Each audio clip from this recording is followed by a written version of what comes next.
Ready to open the hood? UseTool for the tutorials.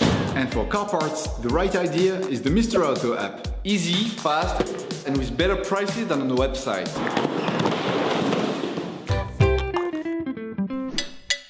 For this operation, get the filter box, which you will find in the video description.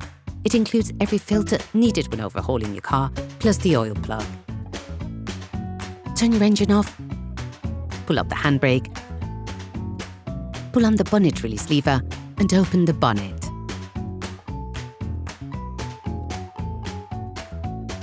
You should now be able to easily see the airbox to change the filter. Using a socket wrench, an extender and a T20 Torx socket, remove the 3 screws from the air filter cover. You will have a much easier time using a gimbal since the screws are difficult to reach.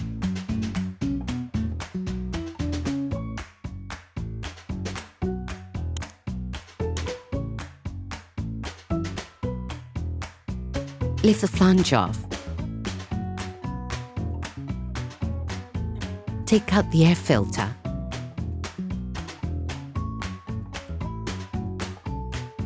Before putting in the new one, it is important to clean off the remaining impurities from inside the filter compartment. All parts used in this tutorial are supplied by our trusted partners. These partners also help us create as many video tutorials as possible. Check them out in the description below. Get the new filter from the filter box. It includes every filter needed when overhauling your car, plus the oil plug. Take the new filter and compare it with the old one to ensure that they're identical. Put the new filter back in place. Ensure that the rubber washer is placed in the right place. This will help you put the flange back on more easily. To put the flange in, incline it so that the interlock studs go in first. Then push it in so that it presses against the filter compartment. Retighten the 3 screws, holding the cover.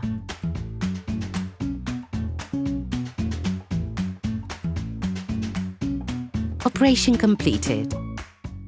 Hi, it's Theo from UseTool. I hope this video has helped you a lot in your car maintenance. We will be super grateful if you could spread the word so that we can produce even more tutorials. Simply give us a like, a comment, and hit that subscribe button. It really helps us boost the channel and help the whole community. Thanks a lot and have a great one.